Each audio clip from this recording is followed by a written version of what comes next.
അസ്സലാമു അലൈക്കും വറഹ്മത്തുള്ളാഹി വബറകാതുഹു. നമ്മുടെ കോഴിക്കോടുകാരനായ ഒരു ചെറുപ്പക്കാരൻ, അദ്ദേഹം കുറേ നാളിങ്ങനെ കാത്തിരുന്ന് ജോലിക്ക് വേണ്ടി അന്വേഷിച്ച് ഗൾഫിലൊരു ജോലി കിട്ടുകയാണ്. കുഴപ്പമില്ലാത്ത രീതിയിൽ തുടങ്ങി നന്നായി അധ്വാനിച്ച് 2 വർഷം കഴിഞ്ഞ് പൈസയൊക്കെ ഉണ്ടാക്കിയിട്ട് ഇങ്ങനെ വീട്ടിലേക്ക് ഒരു പെരുന്നാളിനോടടുത്ത സമയത്ത് ഇങ്ങനെ വരികയാണ്. എയർപോർട്ടിൽ പോയി കുടുംബക്കാരൊക്കെ അവനെ സ്വീകരിച്ച് കൊണ്ടുവന്നു. വീട്ടിലെത്തിയപ്പോൾ അവൻ്റെ സാലറി എന്നോണം കുറച്ച് പൈസ എടുത്ത് വാപ്പാടെ കയ്യിലേക്ക് കൊടുത്തു. വാപ്പാടെ കണ്ണിങ്ങനെ നിറഞ്ഞു. അന്ന് വാപ്പ ഒരു 100 രൂപ അതിൽ നിന്ന് എടുത്തിട്ട് പറഞ്ഞു, മോനെ ഇത് ഉമ്മാടെ കയ്യിലേക്ക് കൊടുക്ക്. അപ്പോൾ ഉമ്മ പറഞ്ഞു, എനിക്കെന്തിനാ, അത് നിങ്ങൾ വെക്ക്. അല്ലടി, ഇത് നീ പിടിക്ക്. ആ സമയത്ത് ഉമ്മ പറയുന്നുണ്ട്, മോനോട് ഉമ്മക്കൊരു കാര്യം പറയാനുണ്ട്. ഉമ്മയുടെ ഒരു കൂട്ടുകാരി ഉണ്ട്, അവൾ വിധവയാണ്, ഭർത്താവ് മരിച്ചു പോയിട്ടുണ്ട് കേട്ടോ. അവൾക്ക് 3 മക്കളാണ്, 3 യത്തീം കുട്ടികളാണ്, കുഞ്ഞുങ്ങളാണ്. പെരുന്നാളൊക്കെ അല്ലേ വന്നെ, അവർക്കൊന്നും കഴിക്കാനും കുടിക്കാനൊന്നും ഉണ്ടാവില്ല. എൻ്റെ മോൻ എന്തെങ്കിലുമൊക്കെ ഒന്ന് അവർക്ക് വാങ്ങിക്കൊണ്ടുപോയി കൊടുക്കണം കേട്ടോ. ഞാനത് ചെയ്യാം ഉമ്മ, വന്ന് ക്ഷീണിച്ചിരിക്കുകയല്ലേ, വാ നമുക്ക് ഭക്ഷണമൊക്കെ കഴിക്കാം. അപ്പോൾ നല്ല സുഭിക്ഷമായ ഭക്ഷണം, ഗൾഫിൽ നിന്ന് വന്നല്ലേ, നല്ല അടിപൊളി ഫുഡൊക്കെ കഴിച്ച് ആ ഫുഡൊക്കെ കഴിച്ചപ്പോഴത്തേക്ക് ആകെ തളർന്നു. ആ സോഫയിൽ അദ്ദേഹം ഇങ്ങനെ കിടന്നിങ്ങനെ ഉറങ്ങിപ്പോവാണ്. ഉറക്കത്തിൽ പെട്ടെന്നൊരു സ്വപ്നം കാണാൻ 3 കുഞ്ഞുങ്ങളിങ്ങനെ കൈ ഉയർത്തിയിട്ട് ആമീൻ ആമീൻ ആമീൻ എന്ന് പറയുന്നുണ്ട്. സ്വപ്നത്തിൽ നിന്ന് ഞെട്ടിയങ്ങ് എഴുന്നേക്കാണ്. അപ്പോഴാണ് അദ്ദേഹത്തിന് ഓർമ്മ വരുന്നത്, പടച്ചോനെ, എൻ്റെ ഉമ്മ 3 യത്തീം കുട്ടികളുടെ കാര്യം പറഞ്ഞിരുന്നല്ലോ, ഞാനത് വിട്ടുപോയല്ലോ അല്ലാ. അദ്ദേഹം വേഗം വീട്ടിൽ നിന്ന് ഇറങ്ങി ഓടുകയാണ്. നല്ല പലചരക്ക് കടയിൽ അതുപോലെ തന്നെ സൂപ്പർ മാർക്കറ്റൊക്കെ കയറി ഇറങ്ങി ഒരു വീട്ടിലേക്ക് ആവശ്യമുള്ള ഒരുപാട് ദിവസത്തേക്ക് ആവശ്യമുള്ള സാധനങ്ങൾ 1-2 ചാക്കുകളിലാക്കി തന്നെ അദ്ദേഹം മേടിക്കുന്നുണ്ട്. അപ്പോഴേക്ക് ചെറിയൊരു ചാറ്റൽ മഴയും തുടങ്ങി. അദ്ദേഹം സ്ഥലമൊക്കെ ഉമ്മ പറഞ്ഞതന്വേഷിച്ച് കണ്ടുപിടിച്ച് അവിടെ എത്തുമ്പോഴുണ്ട് വണ്ടിയൊന്നും അങ്ങോട്ട് കിടക്കില്ല, ചെറിയൊരു ഇടവഴിയാണ്. അപ്പോൾ ആ മഴയത്ത് വണ്ടി ഒതുക്കിയിട്ടിട്ട് വെയിറ്റിങ്ങിന് തൂക്കാൻ പറ്റുന്നില്ല, അത്ര നല്ല വെയിറ്റുള്ള ആ 2 ചാക്കുകളിങ്ങനെ മുതുകത്തെടുത്ത് ആ മനുഷ്യനിങ്ങനെ നടന്നു പോവാണ്. വീടിൻ്റെ മുൻവശത്തെത്തുമ്പോൾ ഒരു വീടെന്നൊന്നും പറയാൻ പറ്റൂല, ഒരു ചെറ്റപ്പുര എന്നൊക്കെ നമ്മൾ പറയുന്ന രീതിയിൽ അത്രയേ ഉള്ളൂ.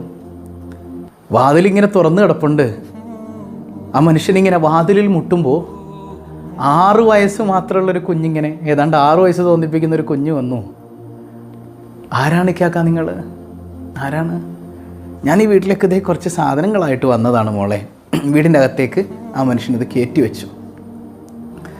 അപ്പം കുഞ്ഞ് ചോദിച്ചു, ഇക്കാക്ക ഇത് തിന്നാനുള്ള സാധനമാണോ? അതേ മോളെ, ഇത് തിന്നാനുള്ള സാധനമാണ്. ആ കുഞ്ഞ് ഭയങ്കര സന്തോഷത്തിൽ വിളിച്ചു പറഞ്ഞുകൊണ്ട് ഓടുന്നുണ്ട്, ഉമ്മ ദേ മലക്ക് വന്നിട്ടുണ്ട് ഉമ്മ. അദ്ദേഹം ഇങ്ങനെ ഞെട്ടിത്തെരിച്ചു നിന്നുപോയി. വല്ലാത്തൊരു അനുഭൂതി, തൻ്റെ ശരീരത്തിൽ എവിടെ ഒരു പ്രകമ്പനം പോലെ. ബാക്കിയുള്ള 2 കുട്ടികളും കൂടെ ഓടി വന്നു. ആ കുട്ടിത്തമൊക്കെ ആ മുഖത്ത് മാത്രമേ ഉള്ളൂ കേട്ടോ. അവരുടെ ശരീരം മുഴുവൻ ശുഷ്കിച്ചതുപോലെ പട്ടിണിക്കോലങ്ങൾ എന്ന് പറയുന്ന രീതിയിലാണ് ആ പാവപ്പെട്ട പിഞ്ചു കുഞ്ഞുങ്ങളുള്ളത്. മറ്റു കുഞ്ഞുങ്ങളും വിളിച്ചു പറഞ്ഞു, ഉമ്മ ആദ്യം മലക്ക് വന്നിട്ടുണ്ട്. മറയുടെ പിന്നിൽ നിന്ന് ആ സ്ത്രീ ചോദിക്കുന്നുണ്ട്, ആരാ മോനെ വന്നിരിക്കുന്നത്? ഉമ്മ, ഞാൻ നിങ്ങളുടെ കൂട്ടുകാരി ഇന്നാലിന്നാളുടെ മകനാണ്, കുറച്ച് സാധനങ്ങളായിട്ട് വന്നതാണ് ഉമ്മ. അൽഹംദുലില്ലാ, എൻ്റെ പൊന്നു മോനെ, അള്ളാഹു അനുഗ്രഹിക്കട്ടെ. പിന്നെ ഉമ്മ, കുഞ്ഞുങ്ങളെന്താ എന്നെക്കുറിച്ച് മലക്കെന്ന് പറഞ്ഞത്? അതൊന്ന് എനിക്കറിയണം കേട്ടോ, എന്താണ് അങ്ങനെ പറയാൻ കാരണം എന്ന്. പൊന്നു മോനെ, ഇക്കുള്ളിടത്തോളം കാലം ഞങ്ങൾ സന്തോഷത്തോടെ ജീവിച്ചു, ഒരാളുടെ മുമ്പിൽ കൈ നീട്ടിയിട്ടില്ല കേട്ടോ. മൂപ്പര് മരിച്ചപ്പോൾ കുറേ പേരൊക്കെ സഹായിച്ചു, അവരുടെയൊക്കെ കനിവ് കൊണ്ട് തന്നെ ഞങ്ങൾ ജീവിച്ചത്. പക്ഷേ കുറേ നാൾ കഴിഞ്ഞപ്പോൾ അവരും മടുത്ത്, പിന്നെ ഞങ്ങൾക്ക് പോയി കൈ നീട്ടാനുള്ള മടി കൊണ്ടാ 1-2 ദിവസമായിട്ട് എൻ്റെ കുഞ്ഞുങ്ങൾ പട്ടിണിയായിരുന്നു. ഞങ്ങളിങ്ങനെ നിസ്കാരം കഴിഞ്ഞിട്ട് കൂട്ടത്തോടെ ഇരുന്ന് ദുആ ചെയ്യും, പട്ടിണി മാറ്റണേ അല്ലാഹ്.